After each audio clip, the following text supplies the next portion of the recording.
gentlemen, welcome to another video. Nako, offline, no? Minsan offline ng inyong GCash, minsan hindi nyo ma-open, minsan naman system error ng inyong GCash.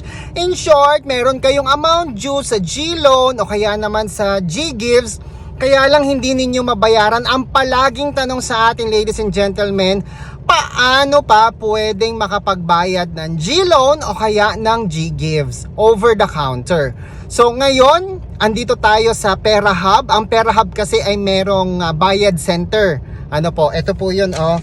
Meron silang bayad form, ayan. So tinanong ko si ate doon kung pwede ba magbayad ng Fuse Lending Inc. Pwede naman daw. Tinanong niya anong biller, Fuse. Pero pag sinabi niyong GLoan, hindi nila alam yon, sasabihin nila wala. Pag sinabi niyong GGives, hindi nila alam yon, sasabihin nila wala. Okay? Kaya pag pupunta kayo, maghahanap kayo ng pagbabayadan ng GLoan, ng GGives ninyo, sa Bayad Center, sa PeraHub, pwede po kayo magbayad dyan. Narito po kung paano mag-fill out ng form. Ayan, ganyan ho yung form na kukuhanin ninyo sa PeraHub. Ano po?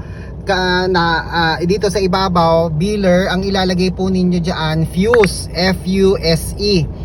Fuse Lending Inc. Ano po?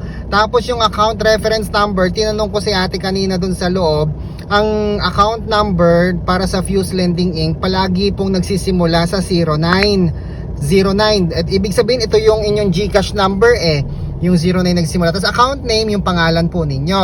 Tapos dito po sa bill amount, ilalagay po ninyo dyan kung magkano po yung monthly na babayaran ninyo, na amount due po ninyo sa GLoan o kaya naman po ay sa GGives. Tapos kailan ang due date, ilagay nyo rin po dito kailan ang due date nyo, 25th of the month ba o kaya ay kung anong date yung inyong due date, no? Ilalagay nyo po dyan. Kasi hodang lampas na kayo sa petsa, ilagay nyo pa rin kailan po yung due date ninyo. Halimbawa ngayon po ay 25, pero ang due date nyo pala ay 20, edi ilagay mo dyan November 20. Ano po?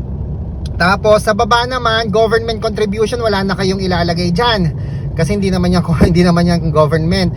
Bayad load, hindi rin, ala din. So itong bayad Instasure, wala din kayong ilalagay dyan. Ano po?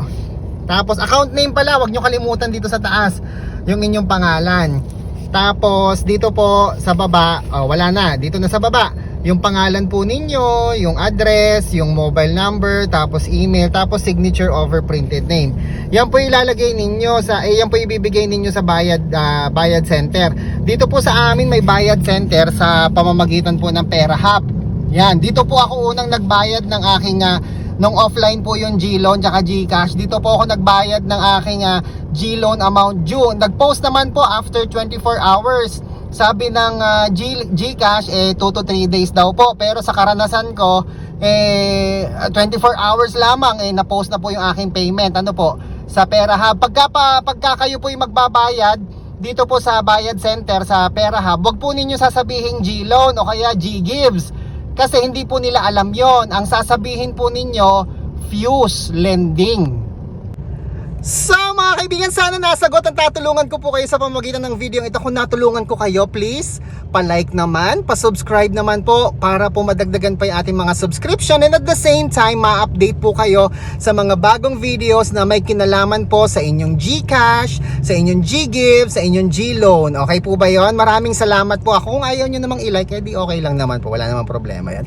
Ako po si Chico. Enjoy the rest of the day and God bless po!